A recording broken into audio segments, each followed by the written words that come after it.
Louvado seja nosso Senhor Jesus Cristo, para sempre seja louvado, seja bem-vindo mais uma vez ao canal Denis o Católico. Meus amados irmãos, esse aqui é o nosso segundo vídeo sobre a série, da série sobre as 7 igrejas do Apocalipse. Nós vamos ver hoje a segunda igreja, a igreja de Esmirna. Para vermos o que nos fala essa maravilhosa carta a essa igreja que São João escreve, nós iremos estar aí com o suporte do terceiro Papa, depois de São Pedro, Santo Inácio de Antioquia, segundo alguns estudiosos, discípulo de São João. Foi ele quem chamou a igreja de católica pela primeira vez. É ele que é guardião da unidade da igreja nos padres apostólicos, porque ele vai dizer que aonde está o bispo, aí está a igreja de nosso Senhor Jesus Cristo. É ele também que fala muito sobre essa unidade na pessoa do presbítero. Então vamos estar aí com o auxílio de Santo Inácio de Antioquia, que combateu o gnosticismo e também os judaizantes. Vamos estar com o auxílio de Santo Inácio para também dar entendimento melhor a um dos versículos desse trecho da carta da mensagem à igreja de Esmirna. Então vamos lá. Apocalipse de São João, capítulo 2, versículos do 8 ao 11. Como você sabe, e como eu já tenho dito, nós aqui não vamos estar aí estudando o contexto histórico, teologia, cultura dessas cidades, né? Eu tenho aqui a ajuda também de um dicionário bíblico que fala um pouco sobre Esmirna. Vai dizer assim o dicionário, só para a gente ouvir um pouquinho, né, sobre essa questão da edificação, da construção, da instituição desta cidade, né? Vai dizer assim: Esmirna, cidade da Ásia Menor, sede de uma das 7 igrejas do Apocalipse, capítulo 1, versículo 11 e capítulo 2, versículo 8. O lugar é ocupado pela moderna Esmirna, a maior cidade da Ásia Menor. Localiza-se na extremidade do Golfo, onde desemboca o rio Hermos. Esmirna antiga situa-se na enseada do Golfo. A data da fundação é desconhecida. A cidade foi conquistada por Aliaste da Lídia em 627 a.C. E nos 300 anos seguintes, uma aldeia ocupou a área. Então a cidade foi destruída e uma aldeia ocupou o seu lugar. Nova fundação da cidade, depois da vitória de Sardes por Alexandre. Foi feita no atual lugar da cidade, ao redor da base do Monte Pagos. No período romano, que é o período em que São João estava, no período romano a cidade tornou-se famosa pela sua prosperidade. Era uma cidade muito próspera, por suas construções extraordinárias, grandes e que chamava a atenção. E como centro de ciência e de medicina. Era uma cidade rica na ciência e na medicina romana. Em importância comercial também, e uma importância muito grande política, chegava a desafiar a grande cidade de Éfeso.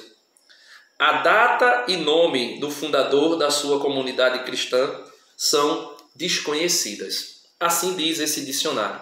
Mas nós sabemos que o autor da comunidade na cidade de Esmirna é São João. E São João escreve da seguinte forma, sendo aí porta-voz de nosso Senhor Jesus Cristo. Ao anjo da igreja em Esmirna escreve. O anjo nós sabemos que são os bispos da igreja. Então Jesus manda que São João escreva ao bispo da igreja de Esmirna. Eis o que diz o primeiro e o último, que foi morto e tornou a viver. Aqui é Jesus Cristo. Jesus disse: eu sou o alfa e o ômega, o princípio e o fim, o primeiro e o último, que foi morto. Veja, Jesus, Filho de Deus, foi morto e tornou a vida. Meus irmãos, como eu disse, a nossa reflexão aqui é uma reflexão autêntica. Não estou falando de uma reflexão do contexto histórico, da comunidade cristã histórica que vivia naquela época. A mensagem que foi para ela, foi para ela. A mensagem que é direcionada para nós, é para nós. Quando ele diz ao anjo da igreja em Esmirna, nós podemos colocar aqui aquilo que está sendo escrito, aquilo que está sendo direcionado, dirigido, podemos dizer, numa forma abrangendo toda a igreja, como se fosse ao Santo Padre, ao Papa, né? Ao líder da igreja por um todo. Não vamos pegar a igreja como sendo a igreja apenas de Esmirna, mas a igreja no contexto geral. Então escreve ao anjo da igreja: eis o que diz o primeiro, Jesus Cristo, e o último, Jesus Cristo, que foi morto e retornou à vida, Jesus Cristo. Eu conheço a tua angústia e a tua pobreza. Então veja, eu conheço a tua angústia. Jesus está dizendo que conhece a angústia da sua igreja e conhece também a pobreza da sua igreja. E aqui eu não estou falando, meus irmãos, ou melhor, aqui não está se falando de uma pobreza de questões financeiras, mas está se falando da pobreza espiritual, aquela pobreza que agrada a nosso Senhor Jesus Cristo, que ele mesmo disse: felizes os pobres de coração, porque verão a Deus. Ou melhor, felizes os pobres em espírito, porque deles é o reino dos céus. Então, é dessa pobreza, uma pobreza espiritual. Como Santa Teresinha dizia: o que agrada a Deus em minha pequena alma é que eu ame a minha pequenez, a minha pobreza. Como disse a Santíssima Virgem Maria: eis aqui a escrava do Senhor, a serva do Senhor, porque ele olhou para a minha pequenez, para a minha pobreza, para a minha humilhação. E ele continua: ainda que estejas rico, ainda que estejamos ricos, ainda que a igreja seja rica, como muita gente diz que a igreja é riquíssima, mas o que o Senhor reconhece na igreja não é a sua riqueza econômica, mas é a sua pobreza espiritual, a sua pequenez, a sua humildade. E isso serve para mim e para você. Nós não devemos desejar ser ricos, porque Jesus mesmo disse que difícil é um rico entrar no reino dos céus. Nós devemos desejar ser pobres, ser pequenos, assim como nos ensinou o grande precursor de nosso Senhor Jesus Cristo, São João Batista, que dizia que eu diminua para que ele cresça. Ele que vivia no deserto, se alimentando de gafanhoto e mel, numa pobreza, na austeridade. Nós também devemos buscar essa pobreza espiritual, esse desejo de ser pequeno diante de Deus. O apóstolo São Tiago vai dizer que Deus rejeita os soberbos, mas dá a sua graça aos humildes. Amém? E ele continua dizendo: e também as difamações daqueles que se diziam judeus e não o são. São apenas uma sinagoga de Satanás. Ele está dizendo que conhece a pequenez da igreja, a pobreza da igreja, mesmo ela sendo rica, porque a cidade de Esmirna, como nós vimos, era uma cidade muito rica, rica em medicina, em ciência, né? Muito rica na política, muito rica comercialmente falando, a ponto de desafiar até a sua companheira Éfeso, a cidade de Éfeso. Então Jesus vai dizer que conhece não somente a pequenez dela, mesmo ela sendo rica, a pobreza dela, mesmo ela sendo rica, mas também ele diz que conhece e também tem ciência, né, as difamações daqueles que se diziam judeus e não o são. Veja, se diziam judeus e não o são. Eu tenho aqui um comentário bíblico, né? Tenho aqui um comentário bíblico.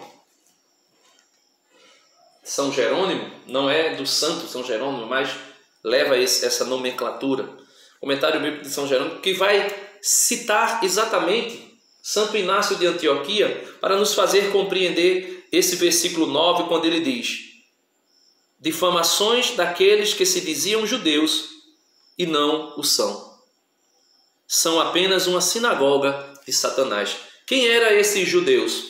Carta de Santo Inácio aos Filipenses, no capítulo 6, versículo 1, ele vai dizer: se alguém vos interpreta o judaísmo, não o escuteis. Veja, se diziam judeus, mas eram uma sinagoga de Satanás. Então Santo Inácio, discípulo de São João, vai dizer: se alguém vos interpreta o judaísmo, não o escuteis. Aí ele vai dizer: porque é melhor ouvir o cristianismo de homem circuncidado do que o judaísmo de incircunciso. Veja, se diziam ser judeus, mas não era. Ou seja, eram apenas judaizantes, simpatizantes do judaísmo. Então, Santo Inácio vai dizer que é melhor ouvir o cristianismo de um homem circuncidado, ou seja, é melhor ouvir falar das doutrinas de Cristo por um judeu circuncidado, por um homem circuncidado, que aceitou Jesus e que rejeitou o espírito, o pensamento, as ideologias judaizantes, do que ouvir sobre o judaísmo de um incircunciso, ou seja, alguém que não era judeu, mas que se passava por judeu. Aí ele vai dizer: se ambos, tanto o homem, o judeu circuncidado, como o não circuncidado, se ambos não falam a respeito de Jesus Cristo, são para mim estelas e túmulos de mortos, sobre os quais estão escritos somente nomes de homens. Então Santo Inácio está dizendo que essa sinagoga de Satanás, que se diziam judeus e na verdade não eram judaizantes que, mesmo sem ser circuncidados, queriam abraçar os preceitos e os costumes judaizantes, as leis judaizantes. Não somente os 10 mandamentos de uma forma legalista, como também as 613 leis que os judeus usavam diariamente para tudo. Para tudo existia uma lei que os tornava impuro se as quebrasse. Como, por exemplo, uma mulher que estivesse no seu ciclo menstrual, se ela pegasse em uma caneta, ninguém mais, principalmente o homem, não poderia pegar naquela caneta, até que aquela caneta fosse purificada e também se acabasse as regras menstruais daquela mulher. Porque do contrário, se o homem tocasse, o homem se tornaria impuro também. E teria que se dirigir a um rio de água corrente, ficar por lá até o término do dia, banhar-se naquela água corrente, lavar suas roupas naquela água corrente, e só assim poderia ser purificado. Então, era uma sinagoga de Satanás. Por quê? Se diziam judeus, mas não era. E ele continua no versículo 10, o que essa sinagoga de Satanás estava fazendo para com os crentes, para com os cristãos. Nada tem mais ante o que há de sofrer. Então, Jesus está dizendo para aquela igreja, mas também dizendo para a igreja hoje, que nós não devemos sofrer, ou melhor, não devemos temer nada ao que devemos sofrer. Por estes dias, o demônio vai lançar algum de vós na prisão, para pôr-vos à prova. Esse esses aqui, esse demônio aqui, que é citado por São João, que iria pôr alguns dos cristãos na prisão e para pô-los à prova, era ninguém mais, ninguém menos do que estes judaizantes, muitos deles com doutrinas gnósticas, que se opuseram aos cristãos. E existia na igreja de Esmirna, na comunidade, na cidade de Esmirna, uma disputa entre os judaizantes, que aderiram costumes judaicos, mesmo sem ser judeus, eram falsos judeus, que se infiltraram na igreja e queriam se passar por judaizantes e ainda contaminados com doutrinas gnósticas, e que iria denunciar para as autoridades aqueles que eram os cristãos e que estavam sendo perseguidos, para pô-los à prisão, para pô-los à prova. E mais, ele vai dizer: tereis tribulações durante 10 dias. Então, para nós também, meus irmãos, nós poderemos a qualquer momento ser postos à prova. Nós podemos a qualquer momento ser levados à prisão. O que está acontecendo com a igreja da Nicarágua? Estão sendo postos à prova, à prisão. Podem até ser mortos. E isso serve para a igreja de todo o mundo. A igreja católica, a igreja que está no mundo inteiro. Tereis tribulações durante 10 dias. Aqui, lógico, São João provavelmente falava numa linguagem apocalíptica, mas, porém, talvez estivesse falando de um período em que se durasse o julgamento, né? Em que a pessoa era presa e até que fosse julgada. Mas também serve para nós. Esses 10 dias pode ser dias que a gente não tem conhecimento, que a qualquer instante podem bater na nossa porta e sermos levados a prisões. Só que São João vai dar aqui, né, ou melhor, Jesus, por meio de São João aqui, vai dar uma grande lição para nós, para toda a igreja. Ser fiel até a morte, e te darei a coroa da vida. Veja, seja fiel até a morte, e te darei a coroa da vida. Jesus disse,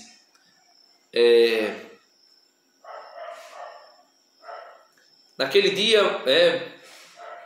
passareis por tribulações, e aquele que perseverar até o fim, viverá. Aquele que perseverar até o fim será salvo. O apóstolo São Paulo vai falar muito dessa questão de coroa. Ele vai dizer que os esportistas, aqueles que praticavam esportes, eles corriam nos estádios, né? Eles lutavam para ganhar uma medalha, uma coroa corruptível. E ele vai dizer, mas nós lutamos para ganhar uma coroa incorruptível. E o livro do Apocalipse deixa isso muito claro, que nós receberemos uma coroa, né, sobre nossas cabeças, demonstrando, né, ali o reconhecimento da nossa fidelidade a Jesus, pelo próprio Jesus. E ele conclui dizendo, quem tiver ouvidos, ouça o que o Espírito diz às igrejas. Então, se você tiver ouvido, ouça o que o Senhor está dizendo hoje à sua igreja. E ele vai dizer, o vencedor não sofrerá dano algum da segunda morte. Veja, o vencedor não sofrerá dano algum da segunda morte. E nós vamos aqui para o livro do Apocalipse, no capítulo 20, versículo 14. O que é a segunda morte?